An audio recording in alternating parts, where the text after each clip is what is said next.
मैसूर टीपू सुल्तान हिंदुस्तान के अजीम मुजाहिद आज़ादी। टीपू सुल्तान का असल नाम फतेह अली खान था और वो 20 नवंबर 1750 ईस्वी को पैदा हुए।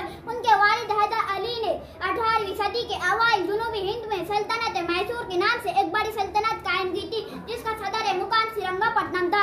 हैदर अली पहली शख्सियत थे जिन्होंने अंग्रेजों के खिलाफ जंग का आगाज किया। वो अपनी वफात के बाद अपने फर्जंद टीपू सुल्तान के फायद उर्विर से छोड़कर रुखसत हुए। एक ताज तख्त और दूसरा अंग्रेजों से खतरा। टीपू सुल्तान ने दोनों विरसे संभाले।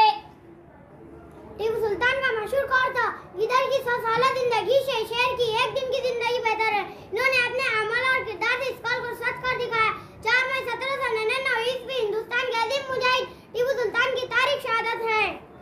उनकी फौज ने दुनिया की तारीख में पहली दफा बारूद से चलने वाला रॉकेट इस्तेमाल किया। उन रॉकेटों की बुनियाद टीपू सुल्तान के वालिद हैदर अली के दौर इख्तियार में रखी गई, लेकिन टीपू सुल्तान ने उन्हें दुनिया का खतरनाक तरीन हथियार बना दिया। 18वीं सदी में ईस्ट इंडिया कंपनी को अफवाज हिंदुस्तान को रोंती चली जा रही थी, लेकिन जब उनका मुकाबला रियासत मैसूर के अफवाज से हुआ तो उनके होश ठिकाने आ गए। रियासत मैसूर और बरतानवी की अफवाज में होने वाली दूसरी जंग में कर्नल वलीम बेली को समझ नहीं आ रहा था कि उसकी फौज पर आसमान से क्या कयामत बरस रही है।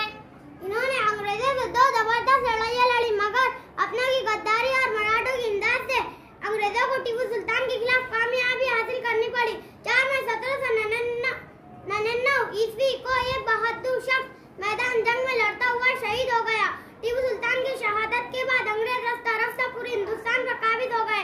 ताहम टीपू सुल्तान ने आजादी की जिस आग को रोशन किया था, वो आग बराबर सुलगती रही और 150 साल बाद अंग्रेजों को हिंदुस्तान से रुखसत होना पड़ा। अस्सलाम वालेकुम व रहमतुल्लाहि व बरकातुहू।